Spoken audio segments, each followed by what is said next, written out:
Virtual reality and augmented reality have become more mainstream in the past few years, allowing people to take part in new experiences, see new worlds, and interact with characters made up of our imaginations. But what do we actually know about these technological realities? And what are the ethical questions raised by these new feats in immersion? I'm seeing the ocean, and there's a lot of fish that are just around. I'm on a ship underwater. That's pretty cool. Companies in Spokane, Washington are creating, utilizing, and discussing these technologies. Software developers at Cyan provide entertainment in the form of virtual reality video games. Marketers at Gravity Jack provide new experiences for users with augmented reality advertising. And professors at Gonzaga University teach a philosophy of technology class in which they discuss the ethics and societal implications surrounding augmented and virtual realities. These are the people who are at the forefront of this new technological wave. In order to understand these technologies, it is important to recognize the difference between augmented and virtual realities. Augmented reality is you're bringing things into your world, right? That aren't real in like an actual physical sense.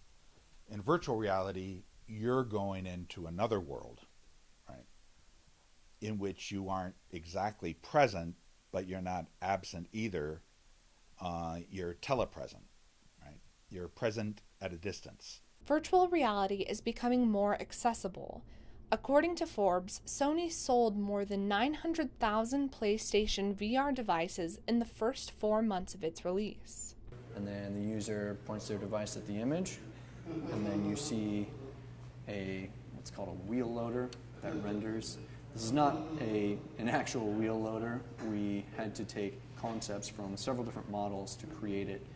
As you can see, as you move it around, there are different touch points that populate as they are visible. Jennifer Ritchie co-founded Gravity Jack in 2009. The concept of augmented reality, so my co-founder started talking to me about it, and we'd done tech companies before, and when we started talking about really what augmented reality was, I knew it was going to be the future of technology, especially mobile.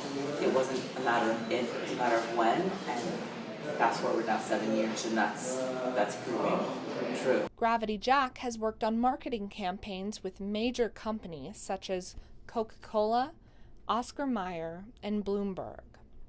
Probably one of my favorite would be the Lincoln MKX. It was specifically created for Lincoln, China, so they wanted to see what the vehicle looked like in their space. So in their driveway, the size matters there if it's taking up a lot of space. So you put a marker down and you can back up and it actually shows you the vehicle scale to size. And then you can also change color, you can change interior, you can change all kinds of stuff inside of it. So that was probably one of the most impactful ones as far as a functional / marketing use case. Rand Miller co-founded Cyan with his brother in 1987. So I ended up working at a bank for about 10 years. And then I connected with my brother, who's an artist and musician. And we started doing some software, some games for kids. We started out really low-key, but they were unique. They were more like worlds rather than games. And I think we just got better at making those worlds. Myst, Riven, and Abduction are just some of the worlds Cyan's players can explore. The latest developments in VR have changed the way Cyan creates these worlds. It really does trick your mind into thinking you're in a place, and that's powerful. That is so powerful. We know we go to movies because the screens are big, and the bigger the screens are, it feels like it's more immersive. Well, now there's no screen. You're in this world, and you see it in 3 dimensions, and you partake in it. Partaking in such immersive worlds leads to ethical implications. Honestly, I think the thing that scares me the most about VR is just that the frivolous nature of the violence. You know, it's not that there's violence. You watch Schindler's List and you need violence in there. There's movies that when you can't take the violence out, and it wouldn't have a message if it wasn't for the violence. But But to kind of inoculate ourselves is dangerous. Feels like we lose a little something, or the ability to remember when we need to. Jesuit priest and Professor Father Timothy Clancy says it's important not to think of VR as something that's not real, but as a new dimension of our reality. So violent video games, it's more interactive than a movie, but I don't think it's going to translate into other persona in your life in any significant way. But at a meta level, right, in terms of how I'm treating other people in the game, giving these are the rules of the game, that might be translatable, right? And at some level, I think people need to reflect on how much time am I spending inhabiting this persona? And is that really the way I want to live my life? Being this guy.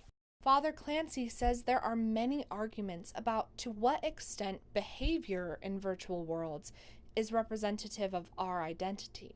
Your persona in a video space, that's part of who you are, but it needs to be understood in context, right? And what is morally salient differs in video games. So if I'm on World of Warcraft and I'm just zapping people right and left, that's the game, right? What's morally salient might be, do I betray people in my guild, right? And I can say, well, that's just the game. It's like, well, people are going to remember that's what you did. So it's going to shape that avatar's reputation. And now we're getting closer to morality. As virtual and augmented reality evolve, we can expect to see more projects from developers such as Cyan and Gravity Jack, as well as new experiences for users. And as the technology evolves, so will our understanding of what it means for us and for the future.